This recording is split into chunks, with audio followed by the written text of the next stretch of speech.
warahmatullahi wabarakatuh. Welcome to class 7 students. Students, today we'll be learning a lesson on the beauty of our country. Now don't ask, ma'am, what is this now? Yes, we all are Indians, right? Yes, absolutely. Now, you tell me, what is the very first thing you all do when there's a long vacation? Trips. Where you go to natural places like waterfalls, hill stations, greenery places, grasslands, and so on, right? Why do you go? Yes, to observe the beauty of the nature, to enjoy, to feel relaxed, to feel that your burdens are reduced. Am I right? Yes. So similarly, when you all are writing an essay about what you did in your vacation, which place you visited, few of them will tell, I had been abroad, I had been to Saudi Arabia, I had been to Dubai, and so on. What do you write if it is an international experience?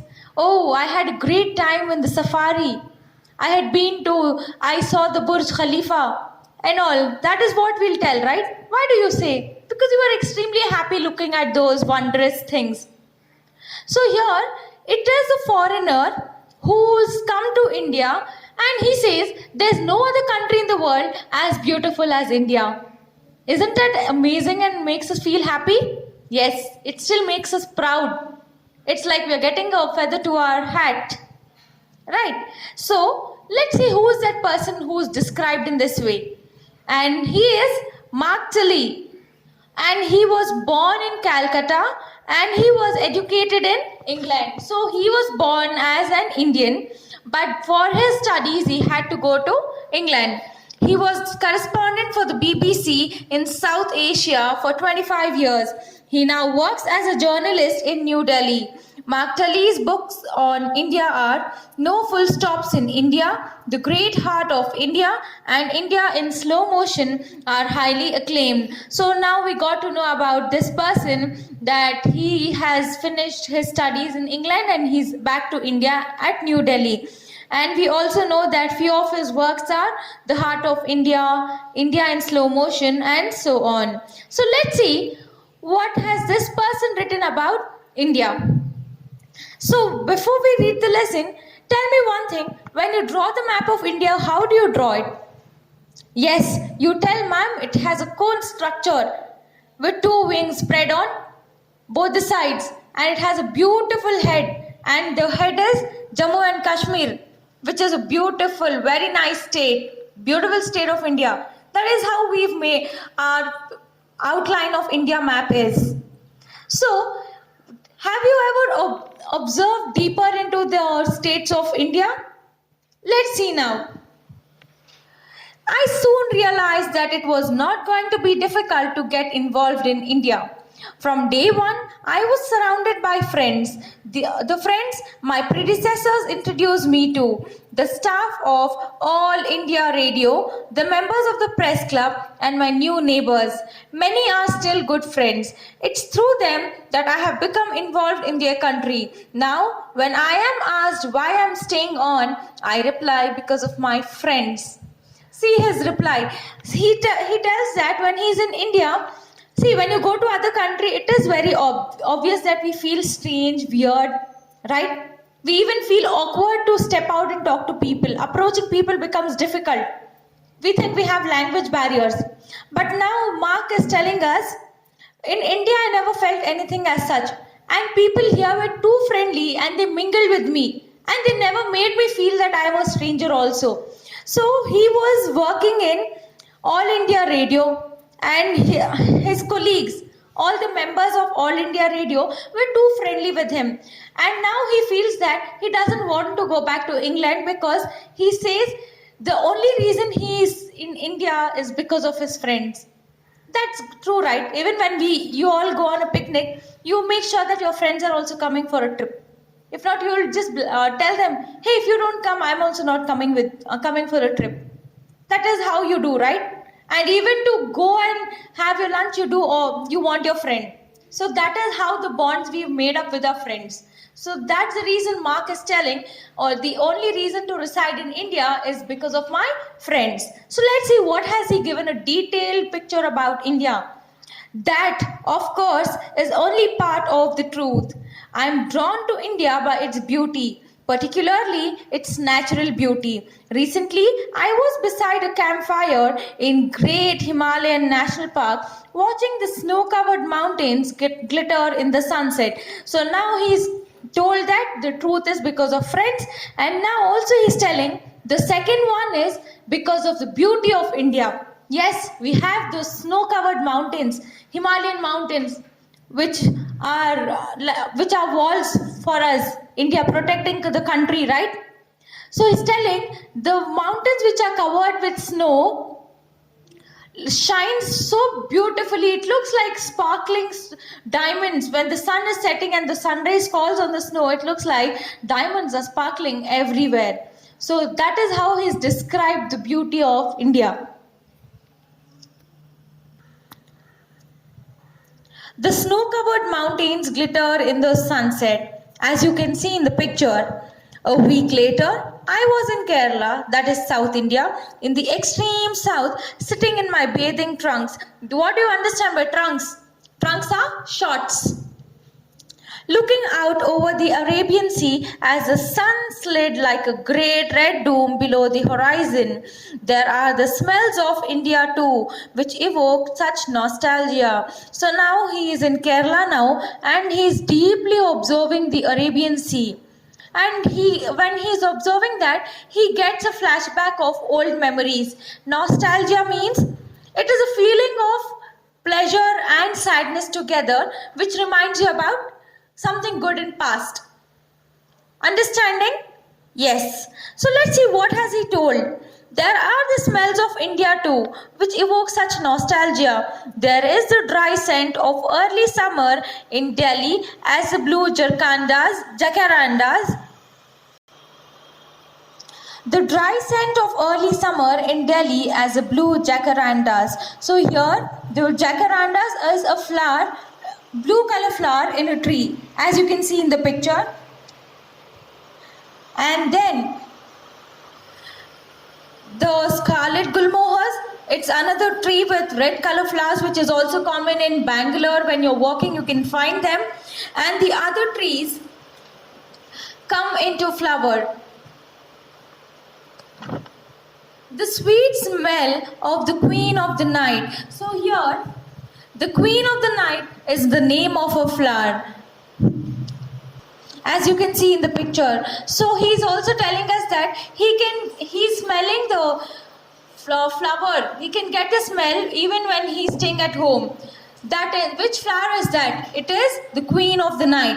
And the freshness of the first of pine trees in the foothills of the Himalayas after a long, hot and dusty drive across the plains. So here in the foothills, that is the lowest part of the Himalayan mountains, there are trees, and those trees are pine trees. He's telling that he can feel the freshness of those pine trees after driving for a long time in the dusty way.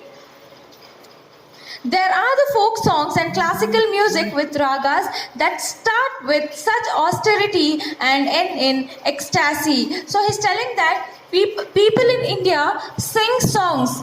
Those songs are either folk songs or they are classical. And he's telling that these songs are very simple and brings happiness to one person.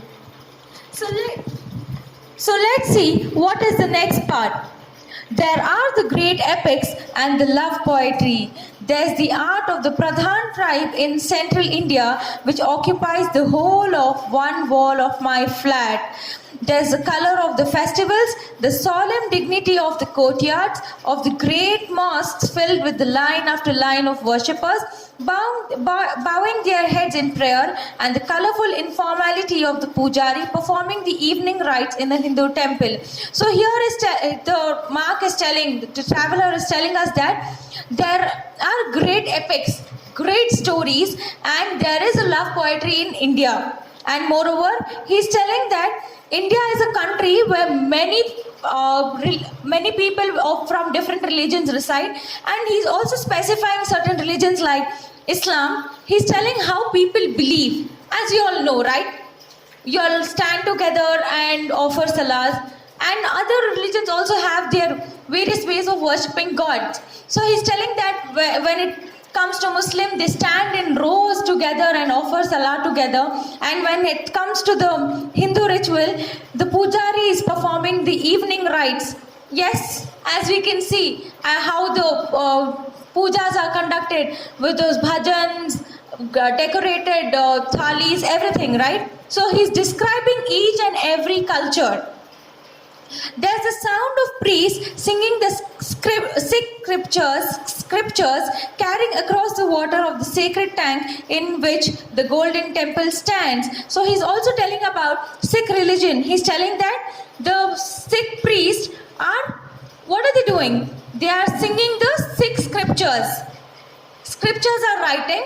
So basically those writings are read in the form of songs, so they sing them. He's telling that these priests are singing the Sikh scriptures, and moreover there are the great monuments of India. What are the great monuments?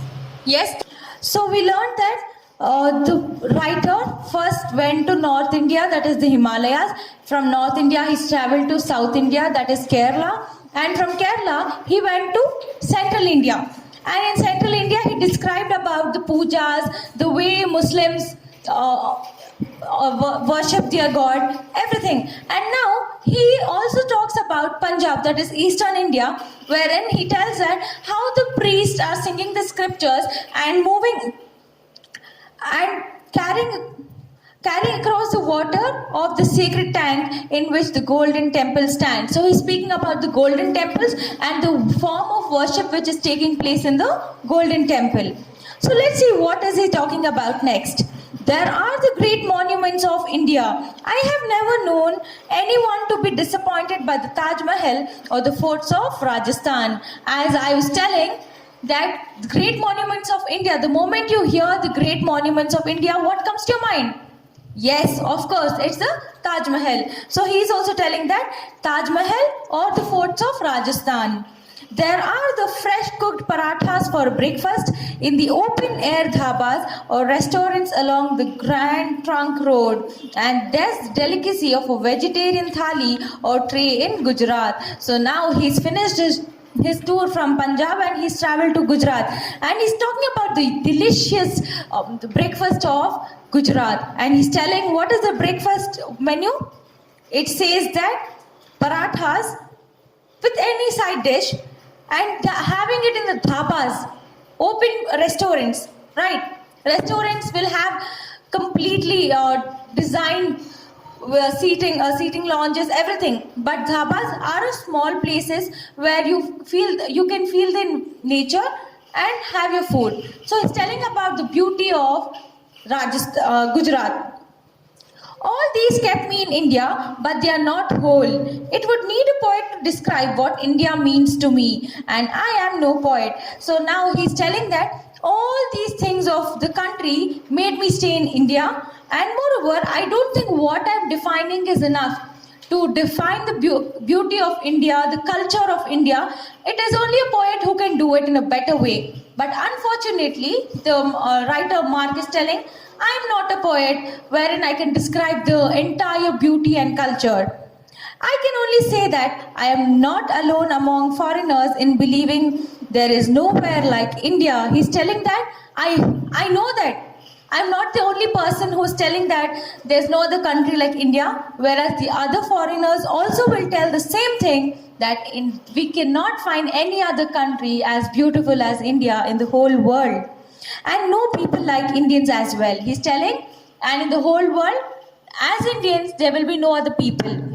I am perhaps more unusual for a foreigner in that I have been accepted as a part of India. So he's telling that I am perhaps more unusual. He's telling, I think I'm perhaps more interesting because I'm different from others. And it is unusual for a foreigner that to stay in India and be a part of India, that is becoming an Indian. So this is what we learned from this lesson, that a person traveled from other country and he's described the beauty of India by traveling to all four sides, that is north, south, east and west, and giving a detailed picture about various religions and various places in India. I hope you all have understood the lesson. I request you all to go through the lesson and learn the glossary given on page 60. Thank you so much.